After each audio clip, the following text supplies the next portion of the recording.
ముందుగా వేదిక టీవీ ప్రేక్షకులకు స్వాగతం. వేదిక టీవీ చేపడుతున్న సర్వేలో భాగంగా ఈరోజు సూర్యాపేట జిల్లాకి రావడం జరిగింది. మరి సూర్యాపేటలో ఉన్నటువంటి ప్రజలు రేవంత్ రెడ్డి గారి గురించి అలాగే వారి పాలనపై వారి అభిప్రాయం తెలుసుకునే ప్రయత్నం చేద్దాం. నమస్తే సార్, మీ పేరు సార్? పరశురామ. ఏం చేస్తుంటారు sir? Auto driver. Revanth Reddy గారి పాలనపై మీ అభిప్రాయం ఏంటి సార్? ఏముందన్నా, అందరు పరిపాలించినట్టే ఆయన పరిపాలిస్తుండు. ఎవరు బాగు చేసారు?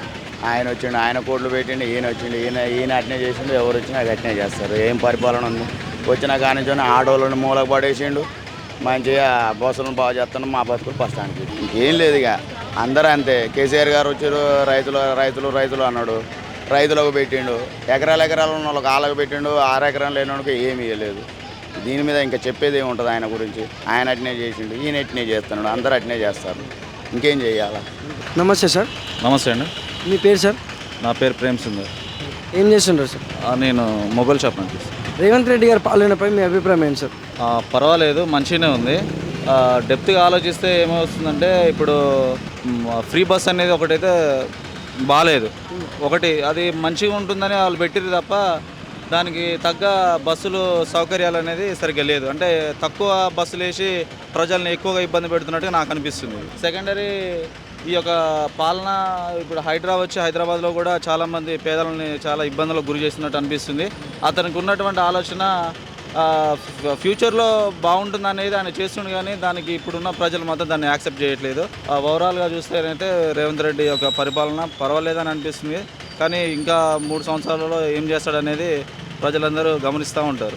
మరి గతంలో కేసీఆర్ గారి పాలనపై మీ అభిప్రాయం ఏంటి సార్? కేసీఆర్ పాలనలో కూడా మంచిగానే ఉంది, కానీ రైతు బంధు అనేది ఒకటి, ఎవరికైతే భూములు ఉన్నాయో వాళ్ళకే డబ్బులు ఇవ్వడం అనేది మాత్రం కరెక్ట్ కాదు. ఇప్పుడు అంతకంటే పేదలు చాలామంది ఉన్నారు, వాళ్ళకు ఎలాంటి అమౌంట్ అనేది ఇవ్వట్లేదు. నమస్తే సార్. నమస్తే అండి. మీ పేరు సార్? నా పేరు రవి, ములకలపల్లి రవి. రేవంత్ రెడ్డి గారి పాలనపై మీ అభిప్రాయం ఏంటి సార్? ఏ విధంగా అంటే కొంత ఉద్యోగపరంగా కానీ నోటిఫికేషన్లు కానీ అన్ని సమాలోచనతో చేస్తున్నాడు. ఈ రైతుల రుణమాఫీ అనేది కొంత ఇబ్బందికరంగా ఉన్నది.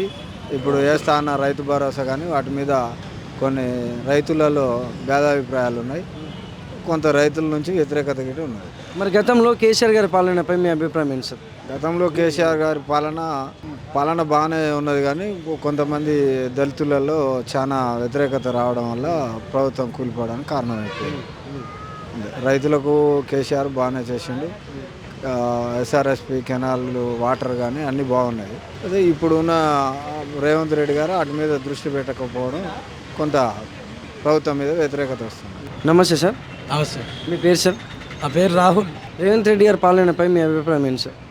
అంటే గత ప్రభుత్వం, టీఆర్ఎస్ ప్రభుత్వం ప్రజారాజ్యకమైన పాలన ఎట్లా చేసిందో దాన్ని కూడా వీళ్ళు పరిగణలోకి తీసుకొని మన తెలంగాణ రాష్ట్రం వెనకబడి అయిందని గ్రహించి రేవంత్ రెడ్డి గారు మన తెలంగాణ రాష్ట్రానికి ఇంతవరకు రోడ్లే లేవని రోడ్లకు 38-40 వేల కోట్లు ఖర్చు పెడుతుండు.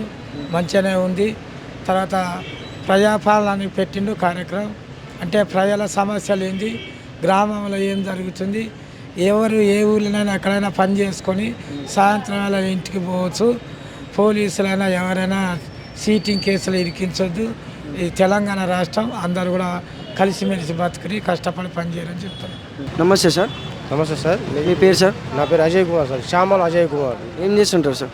నేను కూలి పని చేసుకుంటాను. రేవంత్ రెడ్డి గారి పాలనపై మీ అభిప్రాయం ఏంటి సార్? ఒక లెక్కలు చెప్పాలంటే కూడా అన్ని గందరగోళాలు, అన్నీ లేనిపోయినాయి. అన్నీ ఊరికి గ్రామానికి పేరున ఉన్న వాళ్ళకే అన్నీ వస్తున్నాయి, కానీ లేని వాళ్ళని దోలాడతలేరు. అదొక పాలన చేసుకోండి. నేను వాళ్ళకు నేను అట్లా అంటలేను, కానీ గత ప్రభుత్వం కేసీఆర్ గారు ఉన్నప్పుడు అందరికీ మంచి మాట ఉన్నది. ఇప్పుడు ఎవరు నోరు తెలిసినా కానీ ఈ రేవంత్ రెడ్డి గారు వచ్చిన తర్వాత కూడా చాలామంది ఈ రేవంత్ రెడ్డి అన్నీ కరెక్ట్ కాదు అనేది చెప్పుకుంటూ వస్తారు జనాలు.